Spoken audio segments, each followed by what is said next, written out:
자, 인사 철학입니다. 접근법, 역사, 인사행정의 패러다임. 우리는 이미 알고 있죠, 그죠? 직공에서 전역다로 가야 된다. 전략, 역량, 다양성으로 가야 된다. 이제 역관주의하고 실적주의가 2019년에 기출문제로 출제됐습니다. 그죠? 연도는 무난히 쓸 수 있을 거라고 생각 넘어갈게요. 네, 대표 관료제가 아주 시험에 많이 나왔습니다. 그죠? 있습니다. 그래서 핵심은 킹슬레이 주요 세력을 반영하는 거고, 크란츠는 비례대표 똑같이 이거 꼭 주장해야 됩니다. 그죠? 이제 통합인사라고 이름이 바뀌었으니까 여러분들 통합인사라고 기억 좀 해주시고, 지금 현재 이지애 양, 그래서 이제 저소까지 여기까지가 지금 하고 있는 거죠. 이지애 양, 그다음에 세터민하고 다문화 자녀들을, 그리고 이제 전체 초중고생의 3%라 그랬죠, 그죠? 우리가 등록 외국인이 5%가 넘어가는 우리나라가 다인종 다문화 사회에 진입했다. 2024년에 여러분도 기억 좀 해주시면 되겠습니다. 미리 이오시죠. 이거는 시험에 나왔습니다. 이지애양 저소까지 기억하시고, 대표 관례제를 좋아하는 분들은 추가적으로 고려해야 될 것이 뭐냐 이렇게까지 물어봤으니까 이렇게 이제 세터민 우리 다문화 가정 됐습니다. 자, 그리고 이제 작년에는 우리 소속 대표와 적극 대표에 관한 것도 물어봤거든요. 그래서 이제 우리 채용 단계에서는 역차별 문제죠 있죠. 그럼 이제 부분 최적화의 논리로 가든지 롤즈의 사회 정의 이원칙, 뭘 침범하지 않는 범위 내에서 기회균등을 침범하지 않는 범위 내에서 최대한으로 추가 모집을 한다든지 비율을 조정한다든지, 이제 저소득층은 구분 모집하거든요. 구분 모집을 하면 일반적으로 모집 10명이고 저소득층 1명을 따로 구분해버리면 이쪽 기회균등을 침범하지 않죠. 그죠? 사회 구성주의가 있고요. 최소 비율이 있습니다. 그죠? 이거 제사회화가 나타나면 소속 대표하고 적극 대표가 연결되지 않는다는 거잖아요. 그죠? 근데 이제 사회적 의미가 바뀐다든지, 우리가 이제 문화 충격 효과라고 합니다. 그죠?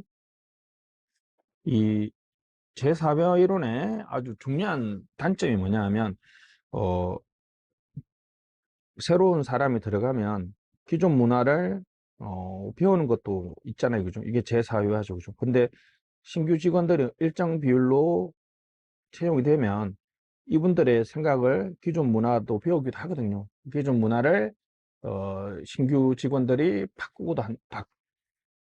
신규 직원들이 기존 문화를 바꿀 수도 있습니다. 이런 것도 우리가 문화 충격 효과라고 그러죠. 그래서 사회 구성주의, 사회적 의미가 달라지고 이렇게 하면 최소 비율 23%인가 그렇죠, 그죠? 최소 비율을 채워주면 적극적 대표성이 나타난다는 논문도 있습니다, 그죠? 그래서 이 두 가지가 쟁점인데 꼭 좀 기억해 주시고, 대표 관리자는 시험에 아주 많이 나옵니다, 그죠? 여기 이제 Are merit and equity compatibly 크란츠의 책의 부제입니다, 그죠? 이런 것도 좀 기억 좀 해주시면 좋겠습니다. 아주 중요합니다. 자, 중앙인사기관은 법적으로 인사관장기관입니다. 그죠? 독합집, 요즘 필수 암기입니다. 중앙인사기관을 분석하는 분석의 틀이 뭐다? 독합집. 독립성은 대통령으로부터 독립성, 임기하고 신분 보장이 되겠죠. 그죠? 임기는 이제 7년, 보통 대통령보다 길게 하고 강력하게 신분 보장을 해주면 당연히 이제 집권자의 눈치를 보지 않고 인사행정을 펼칠 수 있죠. 합의제, 직권성, 인사에 관한 권한이 얼마만큼 집중되어 있느냐. 그래서 이제 이렇게 조직 유형은 두 가지만 기억하면 되겠습니다. 독립 합의형하고 비독립 단독형이 있습니다. 자, 미국은 독립 합의형하고 이제 아시죠? 펜들턴법 연방인사위원회에 있었는데 1978년에 실적주의 보호위원회로 바뀌었거든요. 그리고 미국은 OPM이 있으니까 미국은 이제 두 가지가 동시에 존재하죠.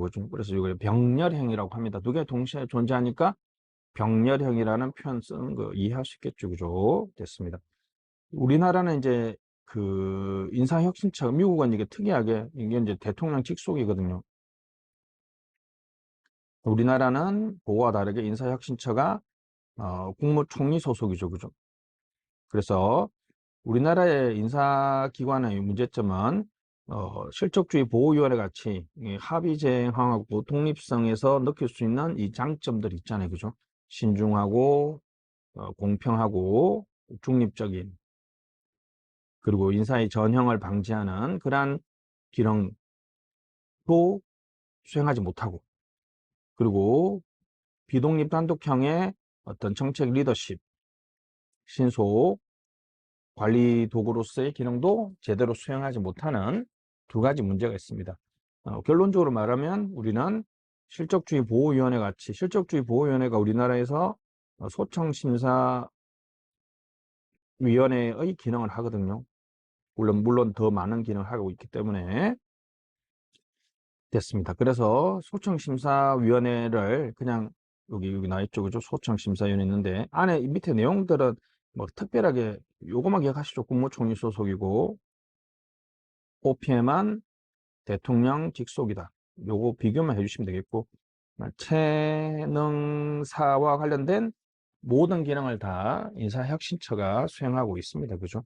그래서 답만 미리 기억하면 미국의 요 OPM 대통령 직속의 상원의 동의, MSPB 대통령 밖에 3명 임기 7년, 요거 꼭 써야 됩니다. 그러니까 이런 식으로 미국식 MSPB가 필요하다.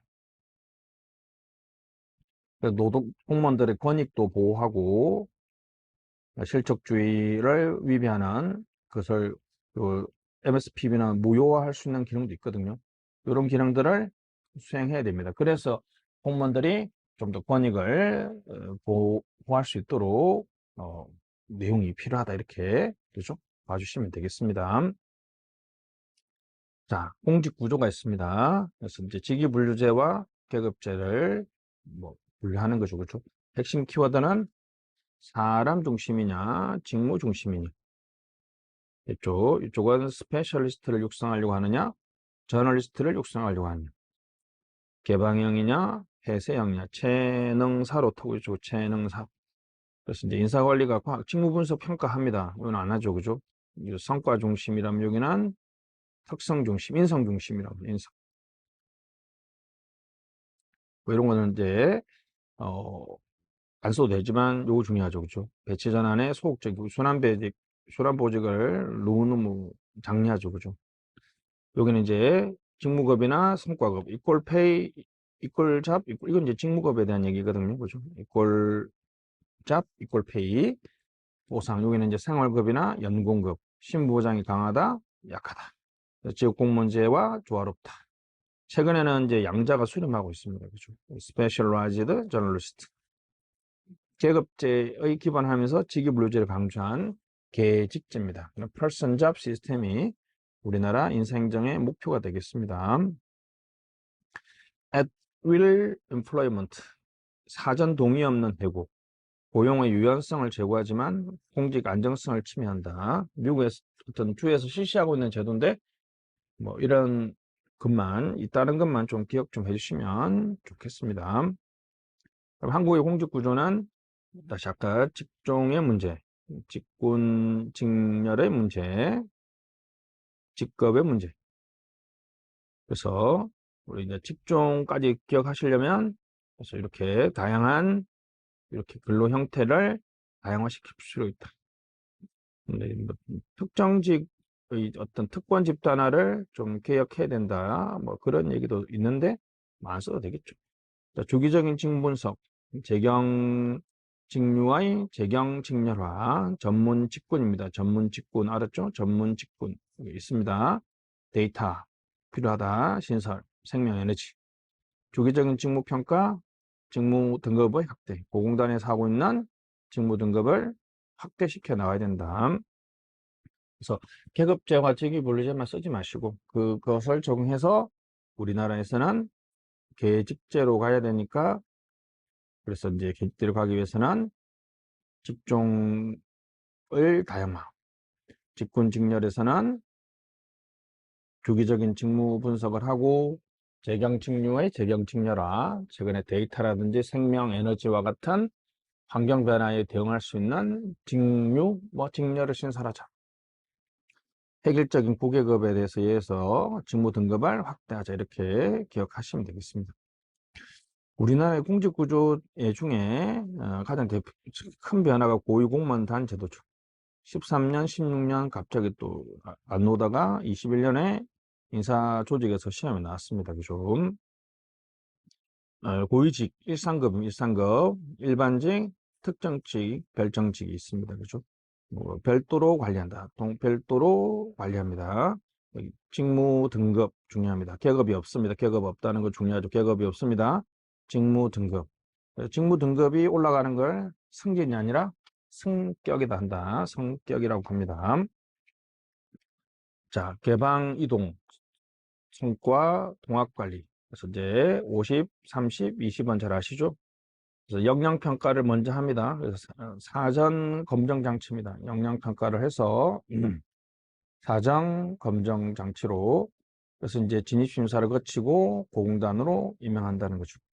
역량평가를 하고 최소보임 2년, 직무성과 계약제 다시 직무 등급에 따라서 성과 계약을 체결하고 거기에 따라서 5등급의 상대평가 최하위 10%, 그래서 미직업 비율도 직무성과급적 연봉제 미직업 비율도 10%입니다.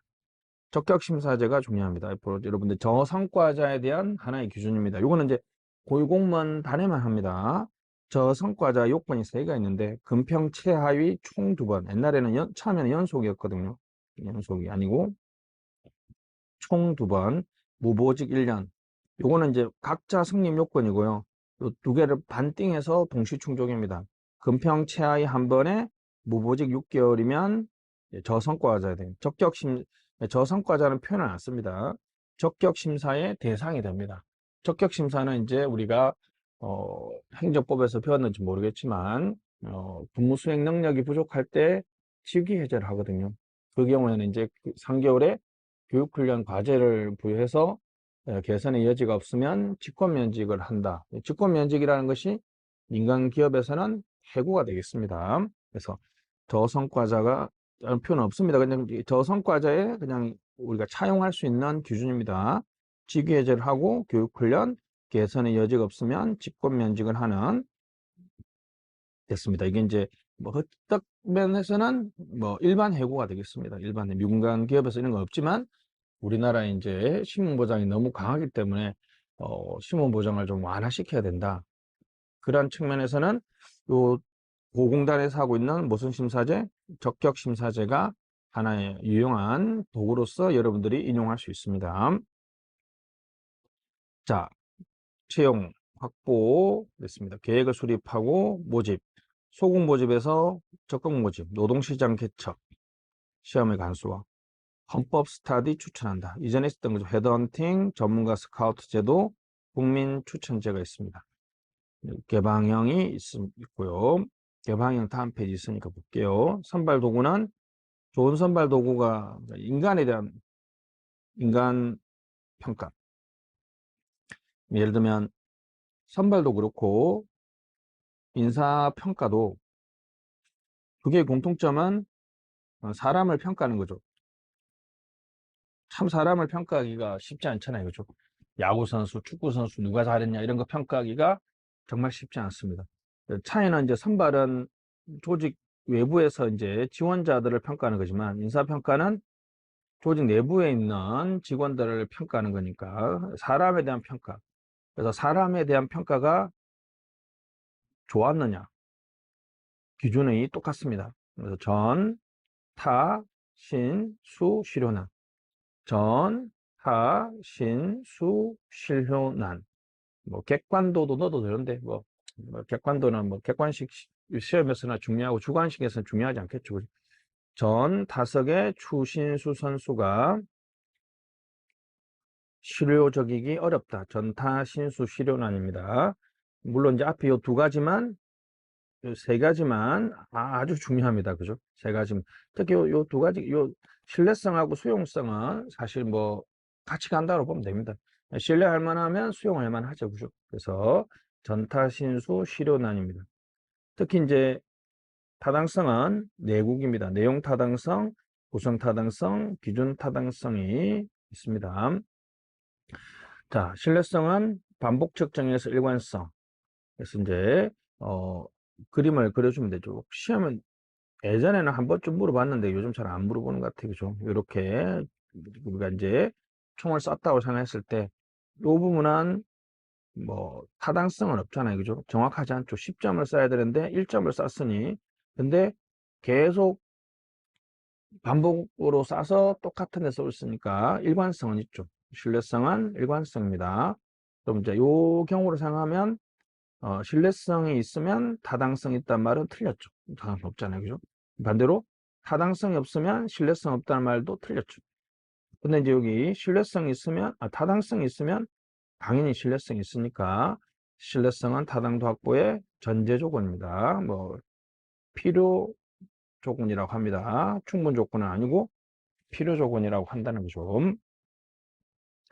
자, 그 다음에 실용성, 효율성은 있고요. 난이도가 있습니다. NCS, 오버스펙에서 온스펙으로 적재적소에 인사관리를 한다는 거죠. 그래서 이제 요구되는 요 지식, 기술, 소양이라고 되어 있는데 이걸 이제 줄여서 역량이라고 합니다. 그죠? 역량을 먼저 모델링하고 역량을 모델링하고요. 고성과자들의 행동, 고성과자들의 행동을 우리가 역량이라고 합니다. 역량을 모델링해서 역량 거기다 이제 지원자들을 조사를 하면 예전에는 스펙이 좋은 애들만 뽑았다가 이제 역량이 뛰어난 애들을 뽑으면 훨씬 더 그만두지 않고 열심히 일할 확률이 많을 테니까 이 경우에는 우리 역량 채용이다라고 할 수 있습니다. 그죠? 자, 직관과 분권이 좋아. 블라인드 채용이 나와 있습니다. 차별 요소, 특히 요 신체, 성별, 가족관계, 특히 뭐 나이, 그죠? 이런 거 중요한데 여기 학벌이 상당히 논란이 되고 있습니다. 제외해서. 근데 이제 하다 보면 블라인드 채용을 해도 결국 좋은 학벌을 가진 사람들이 채용이 많이 돼서 23년에 이제 폐지가 됐습니다. 그죠? 그래서 이제 이런 것들은 아무래도 여러분들이 학벌이랑 나이 같은 걸 보고 여러분들도 선발하면 아무래도 조금 평정에서나 선발에 오류가 발생할 수 있겠죠. 그죠? 그럼 이제 신뢰성이나 수용성이 떨어질 거 아닙니까? 그죠? 그래서 공정성, 수용성, 공정성과 수용성, 선발자 오류, 그, 평정 오류라고 할 수도 있습니다. 그죠? 선발하는 사람입니다. 그죠? 단점은 이제 타당성이 제외되고, 이 학력은 전 세계에서 이제 블라인드 채용을 해도 학력은 기재하는데, 우리나라에서는 학력을 기재하지 않도록 함으로써 조금 논란이 됐습니다. 그죠? 뭐 취지는 알겠지만 지금은 이제 그렇게 활성화되어 있지 않습니까? 출제는 19년이 됐는데 좀 녹이는 좀 힘들 것 같다 이렇게 보면 되겠습니다. 또 하나가 이제 아까 경체 공채가 있습니다. 경체는 소급 요건 더하기 적격 요건을 요구합니다. 소급 요건은 우리가 이제 결격 사유거든요. 우리나라에서 이제 결격 사유가 없으면 누구나 다 공무원 시험에 지원할 수 있도록 하는 게 공개 경쟁 채용이죠. 됐습니다. 근데 이 결격 사유가 없는 것 플러스 예를 들면 변호사 5년을 이상 한 사람만 지원할 수 있으면 여러분이나 나나 지원 못 하잖아요. 그죠? 경력 있는 사람을 경쟁 채용합니다. 아무래도 이제 실적주의를 정착시킬 수 있지만 이게 뭐 약간 이제 공정성의 문제가 그죠? 문제가 될 수 있죠. 그죠? 이제 이런 결격 사유만 없으면 할 수 있으니까 계급제라든지 직업 공무원 제도하고 밀접하게 관련되어 있지만 아무래도 이제 실적 요소를 조금 고려하지 않기 때문에 문제가 될 수도 있죠. 그죠? 자, 그 다음에 이제 채용입니다. 열린 인사행정의 시금스 개방형 항고 공모직이 됐습니다. 또 이제 아시죠? 민관 경쟁에 공무원 간 경쟁. 뭐 요건은 외워도 되지만 뭐 외우기 싫으면 하지 마십시오. 근데 여기는 효율적 정책 수립은 똑같이 있으니까 여러분들이 외워주면 좋을 것 같습니다. 전문성, 관리. 아무래도 이제 민간 경쟁이니까 민간 부분은 전문성이 좀 더 요구되죠. 고공단 20에 30, 과장급은 20, 20. 요까지 기억하시고, 요 대상 직종까지는 암기할 필요는 없고요. 요 이제 시험 봅니다. 요거 중요합니다. 요건 심사를 합니다. 왜냐하면 기존 공무원들은 인사정보가 있으니까 심사만 하면 심사. 여기는 뭐라고요? 시험을 봐야 됩니다. 왜? 민간인이 오니까 시험을 봐야 되겠죠. 그때 이제 어떻게 뽑느냐? 뭐 NCS로 뽑을 수도 있고, 그죠? 역량 위주로 뽑을 수도 있겠죠, 그죠? 당연히 민간위원이 2분의 1 이상, 2분의 1 이상. 뒤에는 이제 똑같습니다. 어차피 공단이라고 가정하면 둘 다 이제 직무성과 계약제, 직무성과 연봉제. 여기는 이제 여기는 승진, 전직, 전복으로 가면 되죠. 왜냐하면 다 기존 공무원이잖아요, 그죠? 여기는 이제 민간인하고 경력직이 있죠. 임기제 공무원으로 하고 경력직은 경력직 공무원으로. 민간인 경우에는 5년의 범위 내에서 최소 2년, 요 무조건 안겨야 됩니다. 근데 이제 민간인은 최소 3년. 탁월한 성과자는 5년을 초과해서 할 수 있으니까 그냥 계산하지 마시고 총 8년. 최소한기 갑니다. 최소한기 뭐라고? 최소한기는 개방형은 원래 5,2, 5년의 범위 내에서 2년인데 민간인은 3년인데 탁월한 성과를 내면 총 몇 년까지? 8년까지 할 수 있다. 때로는 경력 개방형이라고 해서 그죠? 민간 전문가만 지원할 수 있도록 하고 있습니다. 그죠? 여기까지 2016년의 개혁 내용이죠. 좀 놓을만한데 이게 아직 안 나오고 있습니다. 최근에는 보수 제한 최대 백지 10%까지 할 수 있는데 이것도 삭제하고 주식 백지 신탁 제한도 철폐했고요. 뭐 웬만하면 일반직 전환도 가능하고 그 내에서도 승진도 가능합니다. 뭐 웬만한 건 다 됩니다. 그럼에도 불구하고 지금 민간인들이 전문가들이 잘 안 오는 이유는 아무래도 좀 임기가 문제가 되지 않을까 이렇게 생각해 봅니다. 자, 그리고 앞으로 이제 만약에 나가야 될 방향도 이제 뽑을 때 뭐 이렇게 요 직무성과 계약제하고 연봉제는 좀 그렇다 치더라도 임기를 좀 뭐 자동 갱신 조항이라든지 일정한 성과만 내면 굳이 일반직 전환이 필요 없고 그냥 그렇죠? 계속 8년이 아니라 일정 이상 성과를 내면 자동으로 갱신돼 뭐 재계약 뭐 우선 조항이라든지 이런 것들을 얘기하면 좋을 것 같습니다. 넘어가시죠. 개발 관리가 되겠습니다. 개발 관리. 직교 평경이죠. 직무, 교육훈련, 평가, 경력 이렇게 되어 있습니다. 그죠? 직무 분석, 직무 평가, 직무 분석, 직무 평가가 있습니다. 직무 분석의 결과물이 이제 직무 기술서가 있고 직무 수행의 자격 요건, 직무 명세서가 있죠. 여러분들이 뭐 걔가 스펙이 좋다고 할 때 그 스펙이 바로 스펙의 줄임말이죠. 그죠? 직군 직렬 아까 그래서 우리가 이제 직군이나 직렬을 계산할 때는 세 개만 주기적인 무슨 분석, 직무 분석을 하고 재경 UI, 재경 직렬화 데이터라든지 생명, 에너지 등 새로운 사회 변화를 대처할 수 있는 직류나 뭐 직류가 좋겠죠. 뭐 직렬도 좋고 신설하자. 직무평가는 이제 등급과 계급입니다. 그래서 아까 두 가지 먹으면 되죠. 주기적인 직무 평가를 실시하고 보공단에서 하고 있는 직무 등급제를 뭐 전체적으로 확대해 나가야 된다. 이 정도까지만 기억하면 되겠습니다. 우리 이제 조직론을 할 때 했죠, 그죠? 분업의 원리입니다. 분업의 원리. 개인적인 측면에서는 인간 소외, 그죠? 부서 할거주의, 무기력. 뭐 그래서 사고도 많이 일어나죠, 그죠? 지능정보사회, 지능무 다윈이즘 또는 뭐 최근에 WLB 또는 뭐 여성 차붐 이러한 어떤 환경 변화에 따라서 직무 재설계의 요구가 커지고 있습니다, 그죠?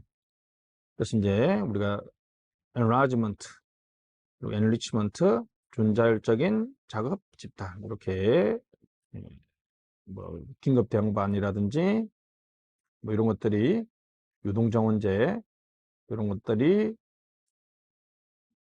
그 내용이다 이렇게 보면 되겠습니다. 넘어가시죠. 교육훈련은 OJT와 OVJT가 있습니다. 넘어갈게요. 역량 기반 교육훈련입니다. 역량 기반 교육훈련.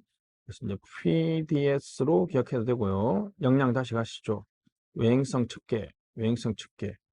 그래서 역량 모델링을 하고 역량 진단을 한 다음에 역량 차이를 확인하고 증진하고. IDP는 이제 그 개인의 어떤 개발 계획입니다. Individual, 그냥 IDP라 쓰세요. Individual Development Plan, 개인 개발 계획과 연계시켜주는. 역량 모델 꼭 기억해야 됩니다. 행전 매사수, 매사수, 행전 매사수, 행전 매사수 이렇게 꼭 좀 기억 좀 해주시면 좋겠습니다. 이제 역량 요까지는 필수 암기고요. 역량 교육의 방법에 이 생자학 책에 이렇게 나와 있습니다. 그래서 생장에는 역량 교육의 방법의 멘토링, 그리고 이제 1대1 또는 뭐 심리적 유대가 핵심입니다. 심리적인 깊은 유대를 가지고 하는 거고, 액션 러닝, 학습 조직, 워크아웃 이렇게 있는데 뭐 3개 정도는 기억해 주시면 좋을 것 같습니다. 그죠? 한국은 이제 고공단, 여러분들이 고공단 되고 싶으시니까 그죠? 사업관 이렇게 3가지로 기억해야 됩니다. 사고 역량, 업무 역량, 관계 역량. 저는 그보다는 전문성 변통만 이렇게 합니다. 뭐라고요? 전략 사고, 문제인식, 성과 변화, 조정 통합, 고객 만족. 그래서 좀 복잡하게 되어 있는데 다시 전문성 변통만, 전략 사고, 문제인식, 성과, 변화 관리, 조정 통합, 고객 만족 이렇게 해서 6가지의 역량을 여러분들이 좀 꼭 기억해 주시면 좋겠습니다. 밑에는 이제 역량 평가거든요. 우리나라에서 역량 평가는 언제 한다? 4급에서 3급 고공단 갈 때 하고 5급에서 4급 과장급 승진할 때 합니다. 1대1 하기도 하고요. 1대2 서류 암기법, 집단 토론 등의 다양한 실행 과제로 평가합니다. 액션 러닝. 여기 이제 리얼 프로브만 기억하면 됩니다. 리얼 프로그램. 비기술 전반에 걸쳐 있고 쉽게 해결이 되지 않는, 뭐 더 나가서 비전과 직결된. 우리나라에서는 2006년 서울시에서 한번 했기 때문에 서울시 노숙자 문제 해결을 꼭 언급하면 됩니다. 이 경우에는 이제 뭐 주거라든지 직장이라든지 건강이라든지 뭐 복지라든지 이런 분야의 사람들을 이렇게 2명씩, 그래서 다양성과 중복성을 갖춘 팀으로 A조를 만듭니다. 자기들끼리 스스로 질의응답 성찰을 해요. 그래서 강사가 필요 없다. 난관에 봉착했을 때 변화 촉진자가 문제를 해결해 준다는 거죠. 그러니까 과거에는 가르치는 것이었지만 스스로 배우죠. 지식 축적이 아니라 목표 달성, 전달이 아니라 문제 해결, 강의실이 아니라 현장. 그래서 다시 배우고 목표 달성, 문제 해결, 현장을 지향합니다. 그래서 이제 계모선은 넘어가고요. 리얼 프로블럼 꼭 기억해 주시죠. 비전 직결, 전반 비기술 쉽게 어렵고, 노숙자 문제 해결 꼭 기억해 주시고, 그래서 이제 강사가 필요 없고 변화 촉진자, 다양성과 중복성을 갖춘 팀. 자기들끼리 질의응답을 한다는 거죠. 자기들끼리 질의응답 성찰을 한다는 거죠. 그래서 이제 learning by learning이죠. learning by, 자기들끼리 배우면서 하는 것. learning by error. 자기들끼리 틀려가면서 배우는 거죠. learning by learning, learning by error. 이 정도 핵심적인 키워드. 근데 이제 기억해 주시면 좋겠고, 중요도에 비해서 잘 안 하니까 시험에 좀 잘 안 노는 것 같아요. 그죠? 역량 교육이 훨씬 더 좀 중요하다 이렇게 볼 수 있습니다.